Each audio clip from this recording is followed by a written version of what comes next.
মুহতারাম জেলা আমির এবং কেন্দ্রীয় নেতৃবৃন্দ এখন আমিরে জামাতকে ফুল দিয়ে বরণ করে নিচ্ছেন। সংগ্রামী কক্সবাজারবাসীর পক্ষ থেকে মুহতারাম জেলা আমির এবং কেন্দ্রীয় নেতৃবৃন্দ আমিরে জামাতকে ফুল দিয়ে বরণ করে দিচ্ছেন।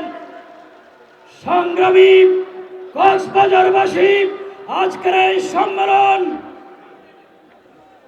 বাংলাদেশ জামাত ইসলামী কক্সবাজার জেলার কর্মী সম্মেলন। বাংলাদেশ জামাত ইসলামী কোন একক গোষ্ঠীর সংগঠন নয়। এখানে ধর্ম, বুদ্ধ, খ্রিস্টান, খ্রিস্টান সব মানুষের অধিকার নিয়ে বাংলাদেশ জামাত ইসলামী কাজ করে। আজকে সেটা প্রমাণিত হয়েছে। এখন সম্মেলনে বক্তব্য রাখবেন পরিমল কান্তিশীল, ট্রাস্টি, হিন্দু ধর্মীয় কল্যাণ ট্রাস্ট, ধর্ম মন্ত্রণালয়, কক্সবাজার, রাঙ্গামাটি, খাগড়াছড়ি।